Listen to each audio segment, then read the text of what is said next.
Dimes, quarters, nickels, pennies. 4 U.S. coins that, when heard together, I can only associate it with the Nappy Roots. They've been contributing to the art form for over 20 years. Their debut album, Watermelon, Chicken, and Grits, is celebrating its 20th anniversary. Nappy Roots, welcome to allhiphop.com, presents The Library with Tim Underkill. It's an honor to have you guys on. Thank you so much for joining me. Word, man. Thank you for having us.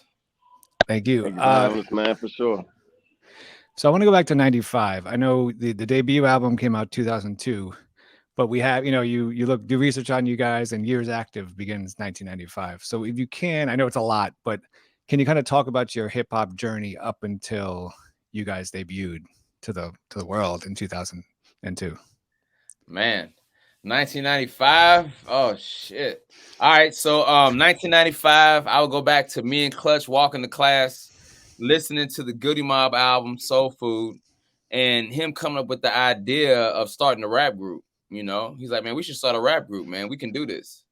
And I was like, yeah, let's do it. And I went and bought a notebook and a pen. He came back to the house we were staying in and played video games. So I knew from there it's gonna be an uphill battle to have a rap group. I knew it was gonna take some time, but I clutched with my brother. We had the idea. The next year I met Scales. Scales was playing basketball at Western. We kicked it off when Clutch went to the military for a little while, and told him the same idea, trying to start a rap group. 95 is kind of when we started. Met Steele, I feel like somewhere around that time, that summer maybe, or the next year. And he was coming to Western as a freshman. So I kind of brought him into the fold, and it's like, when you get here, look me up, and let's, we're trying to do some dope stuff here. And that's kind of how it actually started, was the four of us trying to do something. Clutch came back from the military, I think around the same year Steele got there. So he got there probably like 96, I want to say. Mm-hmm. Big V was living in Bowling Green at the time. And then Prophet might have been a freshman that year as well. Or maybe he got there with Scales. I'm kind of a little iffy on 95 and 96 when everybody got there. But between the years of 95 and 98, we built this idea, called Nappy Roots, and really got it off the ground during that era. What was it about the, you mentioned Goody Mob album, but so what was it about that particular album that kind of spoke to you that said, all right, this is, hip hop will be my vehicle to express my art versus, whatever, rock and roll or gospel or, even country and stuff like that? Yeah, it goes back before that, but with Soul Food, Cell Therapy, just how they just, what they were talking about. CeeLo Green just speaking from his heart, Cujo, and how he just kind of, his voice, and how Git was kind of just rapping, just kind of flipping it. And it was like, man, and it was four of them, and they came from, Outkast and the whole Dungeon family. So there was things that was happening before that, but it was just something that we could relate to in Southern Kentucky at the time, going to Western as students. We were struggling, you know what I'm saying? Like I was probably the brokest I've been in a long time during that period. And, you're eating, oatmeal for dinner, and you just really just trying to make it as a young adult, trying to be grown. And that was really what they were speaking about a lot within that, was just going through trials and tribulations of, young adulthood, and not really flossing, during that time was overly marketable and bling bling. And, from 96 to 2004, a lot of money was going around in hip hop, and, right. And they weren't really speaking on that, and we weren't either. And we could relate to that. What was the conversation? You mentioned obviously Goody Mob, you meant there's Outkast, and what was that? I'm in New York, so what was that Southern hip hop conversation prior to you guys dropping, but also prior to Outkast debuting and prior to Goody Mob debuting? What was the Southern hip hop conversation that was happening? You had Scarface and Ghetto Boys out of Texas. You had I would say like Trick Daddy and Luke and 2 Live Crew and those artists coming out of Florida. You had Tila and 8 Ball MJG coming out of Tennessee. And then you had Outkast and Goody Mob coming out of Atlanta. So, you had So Def with Jermaine Dupri and his artists as well. But it was the organized noise part that really just kind of like solidified what Atlanta, the sound of Atlanta and the sound of the dirty South would be. You had Dirty coming out of Alabama during our time, but those were the 3 states, in my opinion, that I could relate to coming up and listening, to be a fan of music, that I could really draw satisfaction from listening to those artists. Was there worry that Kentucky, just being from Kentucky would be like this obstacle for you, for all you to get, to put a name on the map in terms of hip hop? I mean, was there, I don't know, any nerves, I guess, coming out that, okay, Kentucky hasn't represented quite yet, but, so we do have this huge obstacle ahead of us to try to, break through. Sort of, but it's a blank slate. If somebody came out before us and was successful, then that might have been what we would have to compete with, but we had no competition other than ourselves and just really trying to convince people that we weren't just some slack jaw country yokels. You know what I'm saying? And, everybody thinks Kentucky is cow tipping and you don't have no shoes on and it's a bunch of rednecks and inbred shit. But there's a whole nother side to that is city, and it's black, it's inner city, it's struggle, it's Midwest, it's hard working, blue collar survival. It's a lot of that doesn't really get out in hip hop. And we wanted to show a clean slate on where we were from by not trying to emulate what we saw somebody else do, but represent our part and add to that, what we saw felt was needed to be in hip hop. Was there other at the time, were there, you mentioned a few, non-Kentucky artists, but were there Kentucky artists that we, as the rest of the country, the world, didn't know about at the time that really had this? It could be like the the guy in the corner, the local guy in the park, but was there someone that you guys really looked up to and wanted to, you kind of like wanted that cosign from, that maybe we just don't know about? Yeah, I'll still answer that. The fire department just took off. They was eating. I'm at this little spot in Louisville called Big Bad Breakfast, man, and that dude was just chilling, and they just took off, and so you hear the fire alarm. But uh, but yeah, man, Father Jai, man, Father Jai. Shout out to Father Jai. He was very influential in the hip hop game early in the Kentucky scene, and Donnie McFly, rest in peace, my brother. He was the first. He was like the first superstar that was in Louisville, and then you had others coming up, over and under, rest in peace, Lil Courtney. I mean, a lot of people who influenced us are not around really right now. You know what I'm saying? Which is crazy. You know what I'm saying? As I'm sitting there naming them off, um, you know, J1 and it's just a lot of people that you're not going to hear of because they're not around anymore. They transitioned. Rest in peace. But yeah, we influence each other. I say that all the time. Saying like I'm in Nappy Roots. I was 17 years old. So we influence each other. At the end of the day, and we kind of made up our own sound. For real. And the world got to hear it. What became of Nappy Roots? You know what I'm saying? There's this, authenticity to your sound, which is why, and I'll talk about this later, but why I kind of was drawn to your group and what you were saying. And I was reading this journalist, and he had a great quote. He said, "The Nappy Roots rap about home," um, and that's why I feel like, me being a kid from Washington Heights in New York, like felt like I could relate to you guys in a weird way, even though I wasn't from where you were. And I definitely never been to. I never been to Kentucky. What was it about? And please both of you answer this, but what was it about when you guys were coming into the game that you wanted to kind of redefine the sound of Kentucky, and you want to bring this authenticity to your art? I mean, for me, it was just trying to put it on the map the right way, and some people might have issue with how we kind of came out, maybe because we over glamorized being country. But when you leave Kentucky, if you're from Kentucky, I'm from Louisville, still from Louisville. It's the biggest city in Kentucky.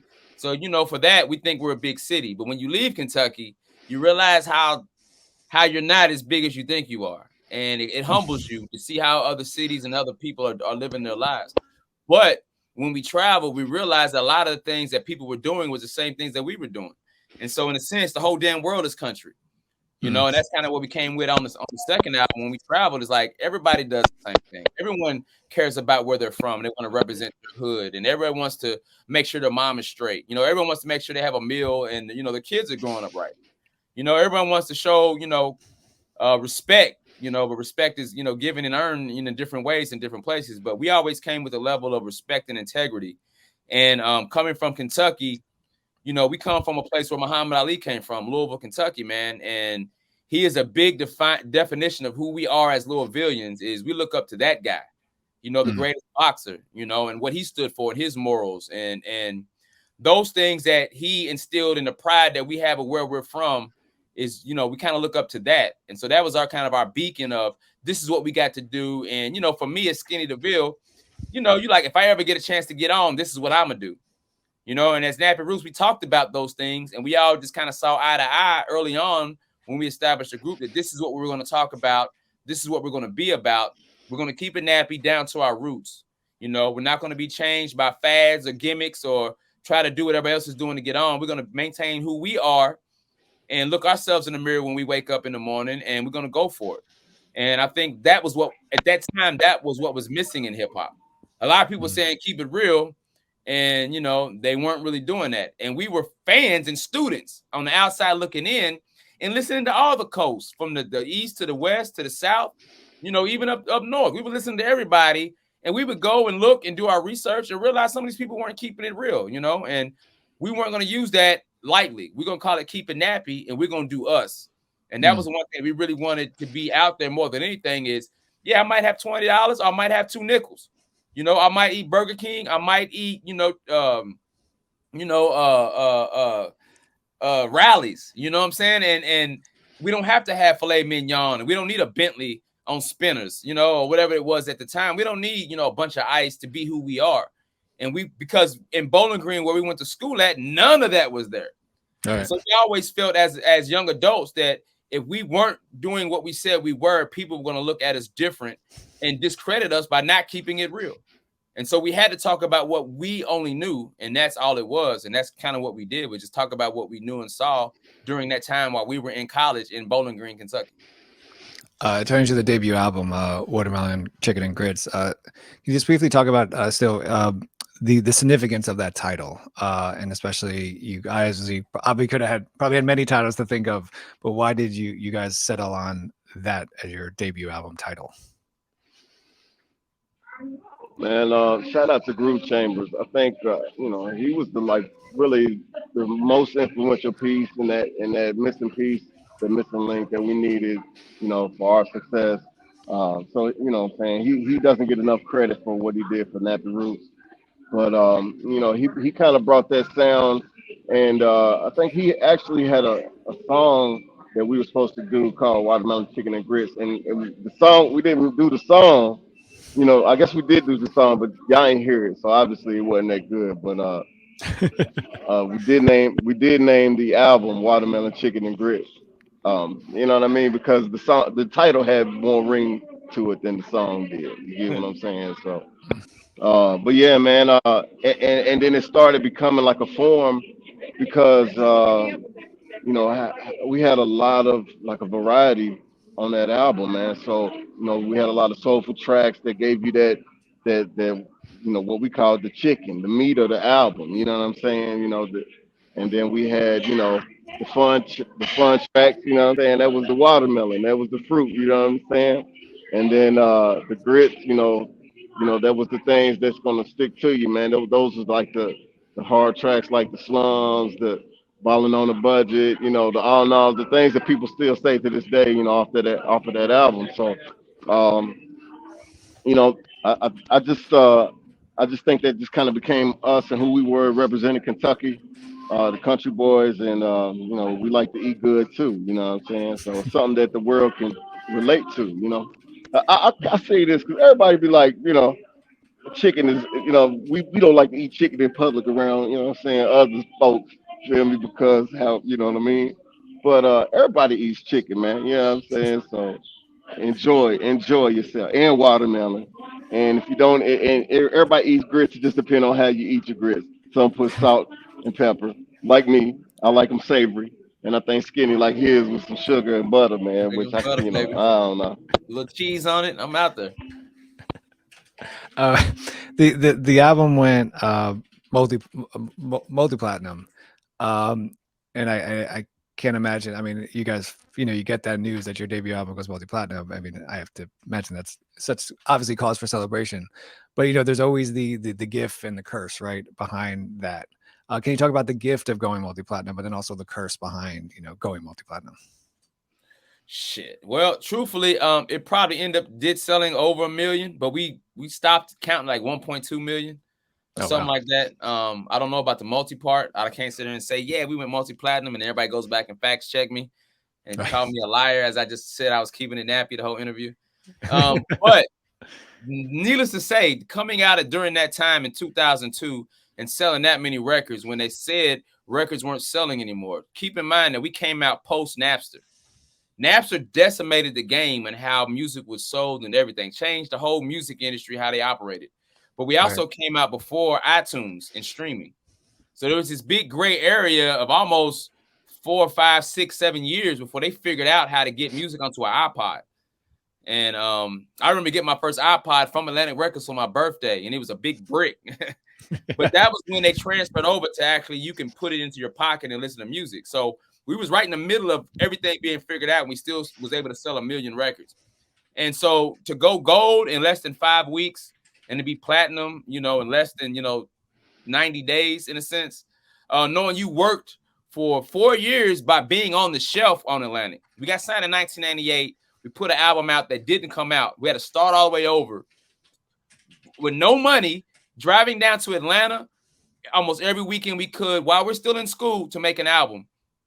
And for that album then to tour for 9 months before Christmas, and then after Christmas tour for another 5 months before the album came out, in a sense, by people not knowing who we were. And then when they finally heard it, they loved it. All of that, not knowing if everybody was going to relate to what we're talking about, because Cash Money and No Limit were killing the game in early 2000s. We came out before Kanye and 50 Cent, but after Cash Money and No Limit. There's a little window that we had, T.I., I'm Serious, that came out, but that was before we signed to Atlantic and flipped it to Grand Hustle. Jim Crow had came out. Young Bloods had came out. Outkast was still dropping their stuff in between that.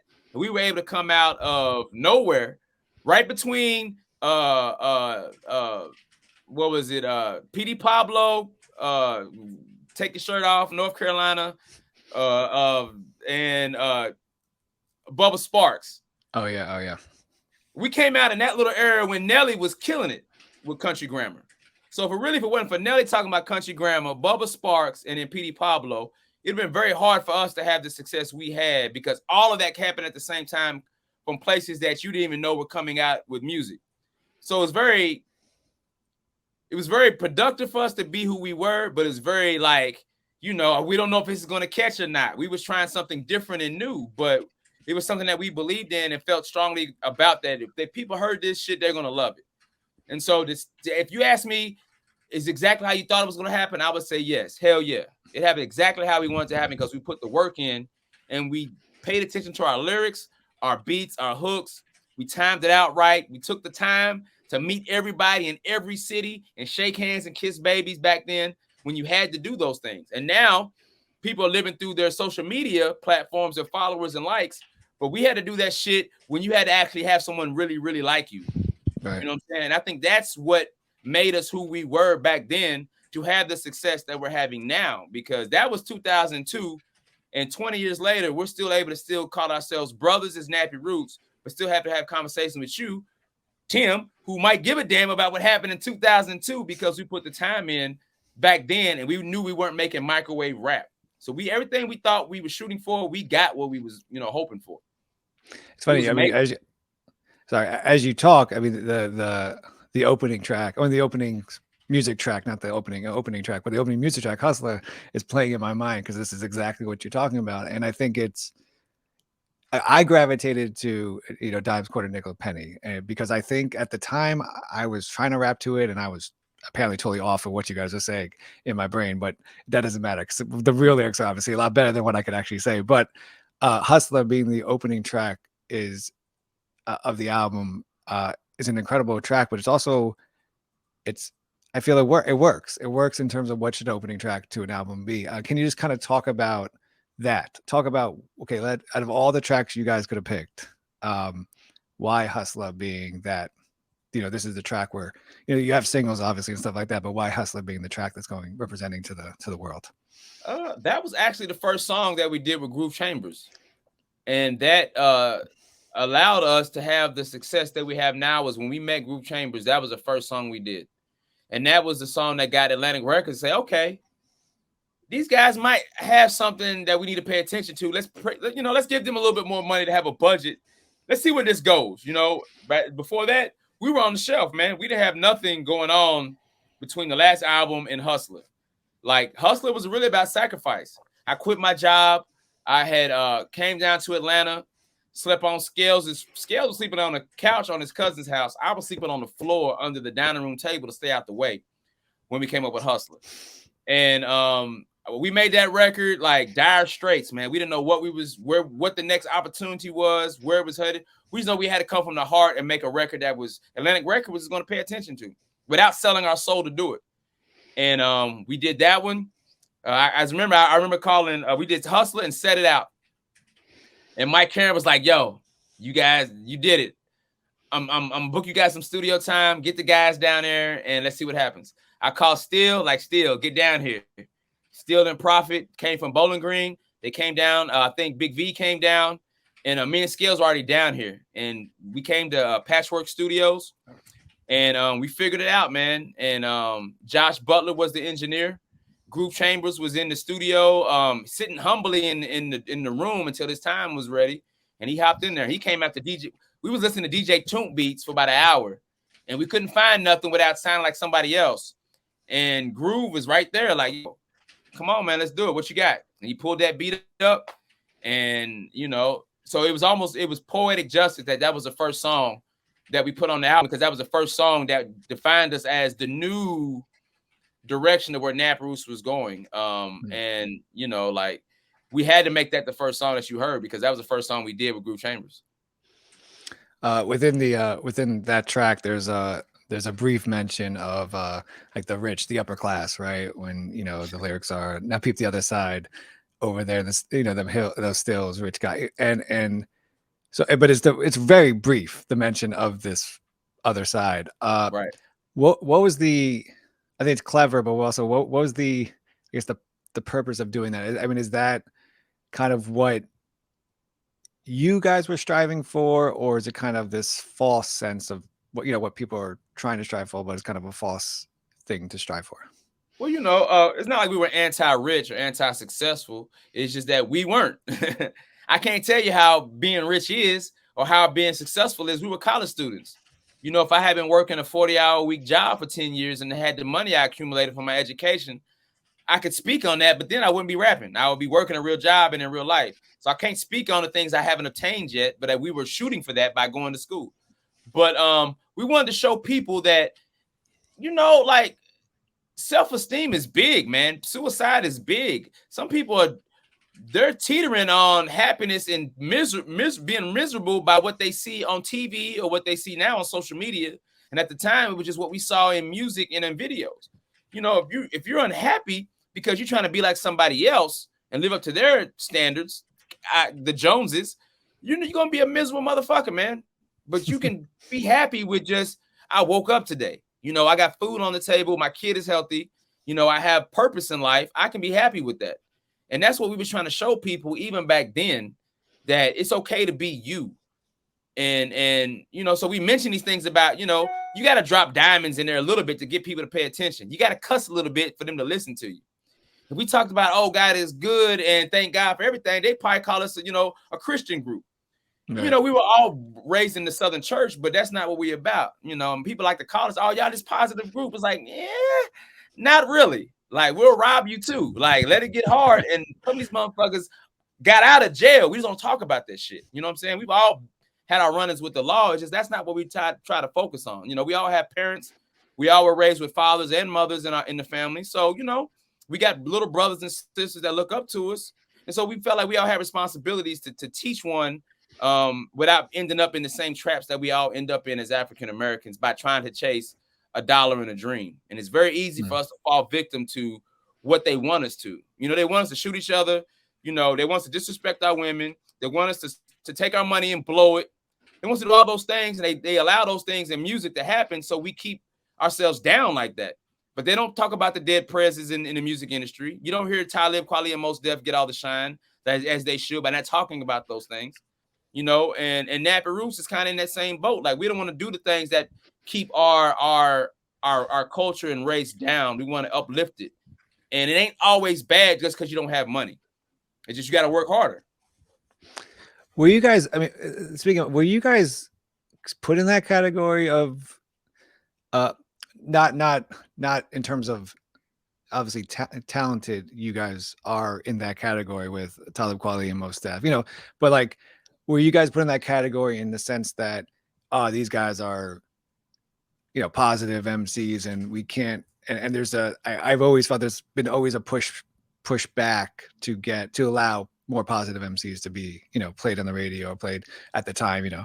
Were you guys put in that category, or were you able to maneuver, you know, be able to maneuver in a way where you got a little more shine than Kweli or Mos Def, not just because you were able to maneuver a different type in the game?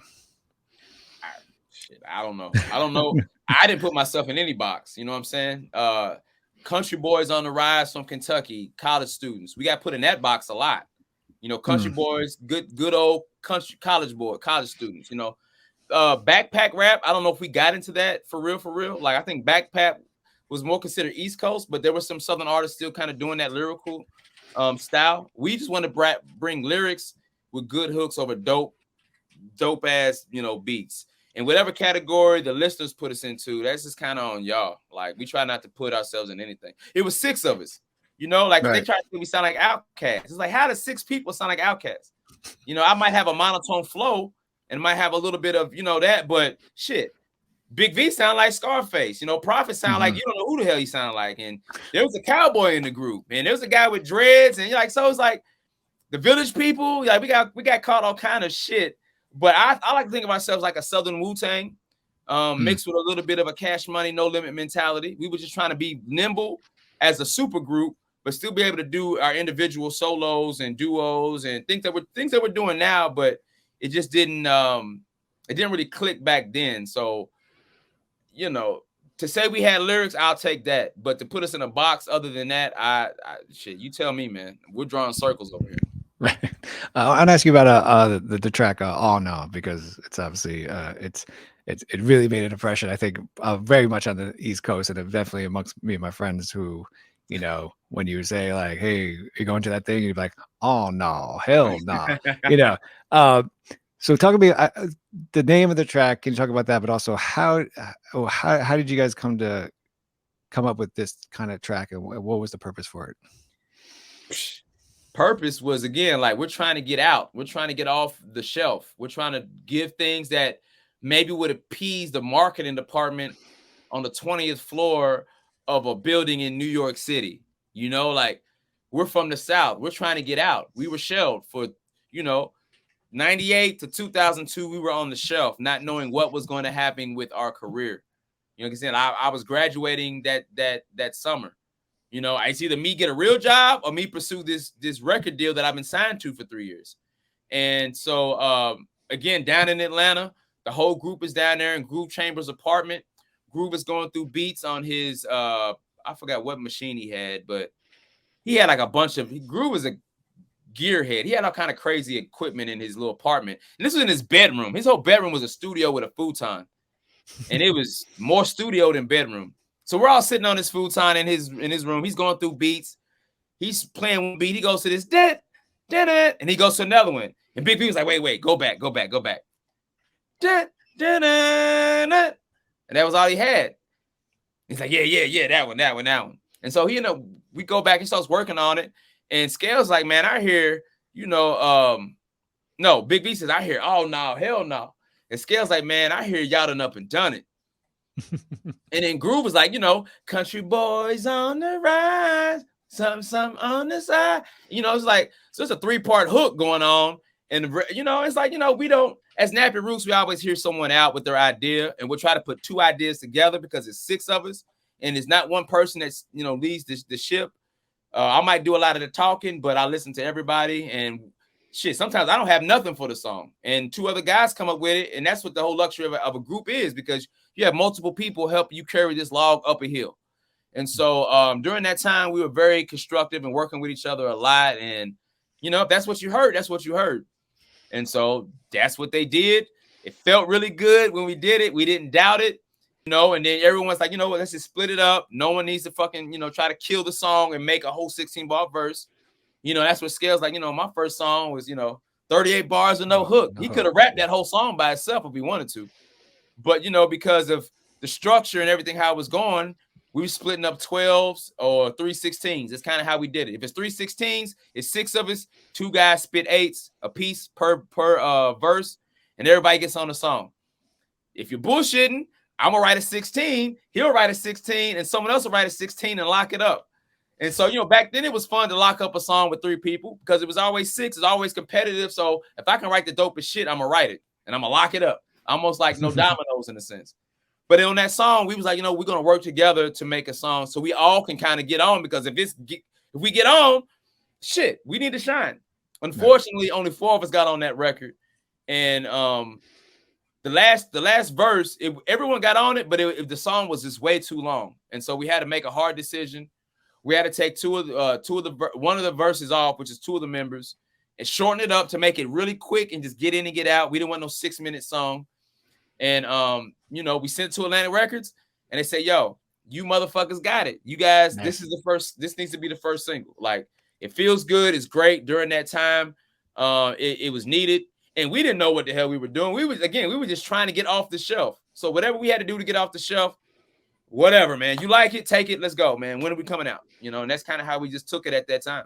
But it ended up being one of the biggest records of our careers. And we cannot do a show right now without performing that record. And thank God that you guys love that record as much as we like performing it, because it's just a really feel good record, man. And it encapsulates everything that we were going through at that time. And it's just a triumphant record that defines who we are. And hopefully it helps other people out there in the world as well relate to just what they got to do. Like you said, like, are you going there? Oh, no. What she got on that? Hell no. Like, oh, man, y'all the shit, man. You know, we done up and done it, man. What's up? Like, and so we just took things that we were saying around our area and just try to make it cool. Like, it's what everybody else was doing.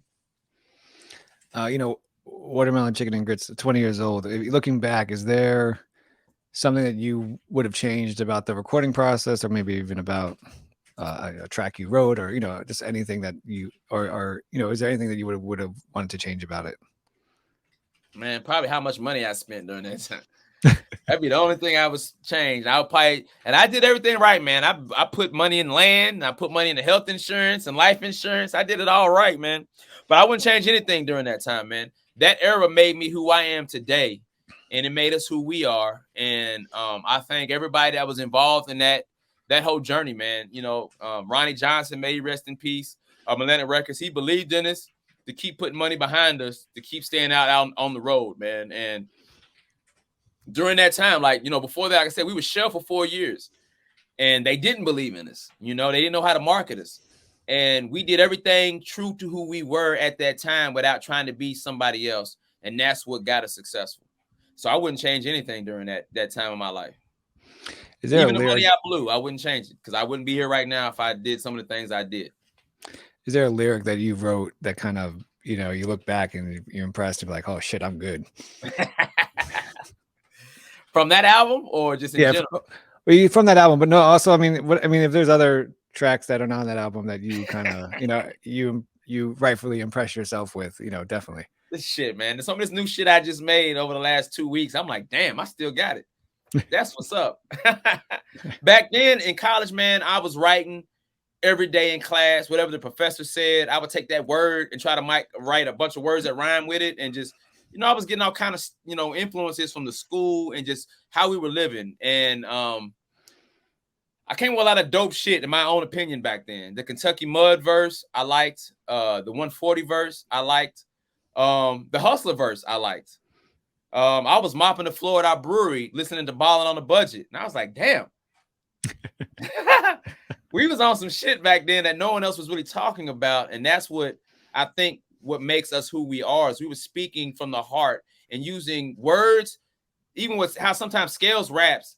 he puts words together. You know, like, are they supposed to rhyme or just how he said it? They rhyme, you know? So it's like, I can't take just all of my shit. They're like, shit, man. 140 Kentucky Mud. My Ride is a dope one from me personally. Hustler, Set It Out. Set It Out was on some shit. I feel like I was on something then because I rapped 2 verses back to back. And I just kept going. And it's like, I can't stop. I don't know. And no one told me to get out the booth or you're rapping too much. Like, no one, like, come on, like 6 people. And no one told me to get out the booth. Why you hogging all the lines up? Like,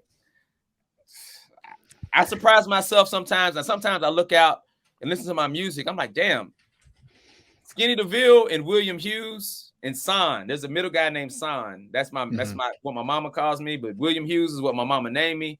And Skinny DeVille is who I am as a grown-ass individual that I call myself. I make my own shit up.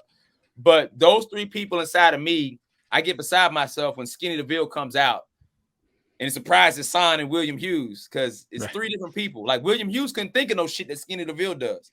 And sometimes Son wouldn't say that shit because he's like, yo, you got a mom, you got a daughter, you got a wife. Like, you know, like, Skinny DeVille don't give a fuck. If that's what he feels, that's what he's going to say. And if it comes out how he says it, then I got to let Skinny DeVille be Skinny DeVille. And everybody has an id, ego, and super ego in them. If you tap into your id, ego, and super ego and know who they are within yourself, you can come up with all kind of shit you didn't think you could do. And I didn't realize that till I was in my 40s. Wow. You mentioned writing stuff now. What's the what is the approach now going into music versus the approach 20 years ago going into music in terms of like the landscape of the art? Obviously that has changed a lot, but what is the obviously streaming now versus album sales? What is your approach now going into your writing? I don't write as much as I used to at all. I used to fill up notebooks just when I'm just waking up or on, just doing shit. I was constantly writing. And as I've gotten older, I don't write as much. I let the beat kind of speak for itself and tell me what to write. And so I'm not just rapping to everything. I'm a little bit more selective.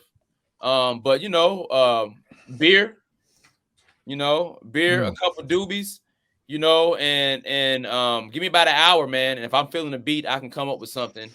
And it takes me about 30 minutes to lay it down. And if I ride home and I listen to it over and over and over again, and I'm like, yeah, okay, that's dope. Then it's dope. If I don't listen to it again, that was just an idea that I probably shouldn't let y'all hear. But, for me, we get in the studio probably once or twice a week now still. And we spend about 5 to 10 hours in there. It's just not, for me now, I'm 46. So the demand for me having to just have to be in there and just in the studio, like I got 3 kids and a wife, man. I have a brewery that I'm running now. Like I just don't have the time to sit in the studio being creative, knowing that it takes me 1 million plays to make a couple dollars. Like it's so, they need to fix the streaming shit for real. Like we need to get more money per stream for artists, and then I'll be a little bit happier. But it's kind of like for what now? Like I like touring. Don't get me wrong. I love touring. I love for my music to be in television and music and on radio. But at 46, I'm looking at it different than what I did at 22. And that's just life and just growing. And like I said, I don't write as much as I used to, but I can still get in the studio if I'm feeling a beat. And I still put my heart on the track, man. And like I said, me and Scales just made something about 2 weeks ago, man. I'm like, man, when y'all hear this, you're like, man, it's cool to be an older rapper if you know what to talk about. Right. And I think that's where the older rappers need to kind of figure that out. Like, you can't rap like these guys that are coming into the game at 18 to 22 or 23. Like, when I was 18 to 23, I didn't give a shit about nothing. I had a gun and I had weed and I was doing 90 miles an hour. Didn't give a shit. I went to jail. Like, fuck it. Like, who? But at 43, 40, 36, 28, you be like, damn, I'm fucked up. I'm sitting in jail right now. Like, you can't do some of the things you think you can get away with. And so my mind thought, my thought process has changed, like my mind frame, as I've gotten older. And so, like I said, like I still make music the same way. And I still say, if I can't be myself on the track, I don't need to get on it. But just what I talk about and how I've matured in life, I think that's been translated into our music. Like, if you listen to our 40 Acres project, or another 40 Acres or 40, you see how our mind frame has gotten a little bit more mature, but still the flow and the style is still there, and the production is still there. So it's like I can still make a record. It's just, do I want to? You mentioned you're in a brewery right now. Your brewery. When did this idea come to fruition in terms of like, all right, we're rapping, but now we're going to start a brewery. Can you talk about why did that come into play? I think you mentioned it was 2016, but why did that come into play, and what was and why beer? Why not, I don't know, something else? Well, I mean, all right, so let's go to 2011, 2012, 2013. We did a whole album with Organized Noise in 2011 that no one knew we did. It fell on deaf ears. And I thought, shit, I'm in the studio with Rico Wade and Ray Murray for 6 months making music that no one even knew we did. And it was like, damn, that's disappointing. Mm-hmm. And so for that starts having you start thinking about, damn, okay. And then you put out, and from 2011 to 2015 is when we start working on the 40 Acres project idea of just, Big V left the group after the Organized Noise album didn't do that good. He's like, man, I got to do something else for myself and for my family. I can't keep doing this group shit and we splitting our money 100 different ways and then no one even gives a fuck about it, And so I'm with you 100%. I agree. You got to do what you got to do for your family. And so, we're sitting there talking like, man, what are we going to do if this doesn't work out? Like, you have to do something. You can't be a rapper and not be a rapper. You know what I'm saying? Yeah. You can't be a rapper and you asking your mama for money. You can't be a rapper and you get kicked out of your house. You can't be a rapper if you lose your car. You can't be a rapper if your old lady's talking shit about you getting a real job. Right. None of that shit happened, but I'm just saying you can't be a rapper if those things are happening. You have to be a man and take care of your responsibilities. And so, 808 Blake, the producer and the member of 40 Acres, like, yo, man, y'all should start thinking about what y'all going to do as you guys get older because this shit ain't going to last forever. You're lucky enough to have a career as far as you gotten it, but what if it ends today? What are you going to do? And that shit hit home, man. That took me a long time to accept that what if I'm not Skinny DeVille anymore and I have to go get a real job? Mm-hmm. I raised my kids off of rapping. I had 3 kids and, at the time they were all, my oldest is 22, but at the time he was 16 and he didn't give a shit about if I rap. He just wanted to make sure that his shit was straight and there was a roof over his head, and my daughter didn't know no better. My youngest son, I mean, he didn't grow up in the life that my oldest son had, but all those things, as you have a wife and a family to raise, you have to take care of yourself. And so, me and Scales moved into a new house in Hapeville, which is South Atlanta. And we had been talking about getting to the craft beer. We had teetered. We had been going to breweries as we were on the road to get people to come into our shows. And Scales' responsibility was to find a brewery in the city for us to go to before the show. Because you can bring 15, 20, 30 people from a brewery before they close and let them know, hey, we got a show around the corner. Come check us out. And that might be the difference of you coming in under your ticket value or you hitting bonus. Those extra 50 people, 100 people make a difference. And so we would hit a brewery every city we go, 100 city tour. We're touring 100 cities a year. Never off the road. We're always on the road because we're Nappy Roots, and that's how we made our money. Didn't matter if the CDs were selling. We was touring and getting what we needed every night to make the money to take care of ourselves. Anyway, we hitting brewery to brewery. We're finding out the process of drinking beer. We get hip to a brewery in Atlanta called Monday Night. They invited us to come through to make a beer the next day. So now we actually are in the brewery making a beer. And now my wheels start spinning. Now I'm looking around, looking at all the equipment. Now I'm paying attention. And now I meet the head brewer. Now we're starting to talk. He starts telling me, all you got to do is this and do that. Scales, who is a big proponent of why I got into the beer industry, finds out how to make beer. And he tells me over the phone, this is how you make beer.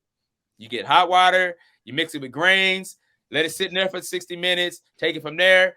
Now it's called wort, put into a boiled kettle, let it sit in there for 60 minutes at 212 degrees, drop your hops throughout it, let it sit in a tank for 2 weeks, put yeast in it. Now you got beer. He's, in a sense, that's what he said. I was like, all right. He said, I'm making a beer tomorrow. This guy's come over here and show me how to make it. I said, I'm there. And guy comes up with a bucket, a turkey fryer burner, and we go to the little local beer store and buy some ingredients. And what we was buying for ingredients is like, what? That's all it costs? Psh, as rappers, we got that. Like, we low money. Like, I buy all that shit. We bought all that shit, all the equipment ourselves that day. and didn't make a beer. We made mop water. But, you know, I wasn't going to be determined because we had bought the shit now. Now we got to figure this out. And so the second beer we made, just as bad. But the third beer we made had alcohol in it, and me and him got buzzed sitting in his garage trying to figure this out. It's like, all right, well, now we made alcohol. Now we can really get into it. And so that was 2016.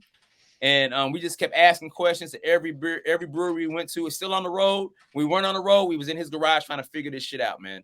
And every successful business started in the garage. So, you know, and then it just happened over the years. Then the pandemic hit.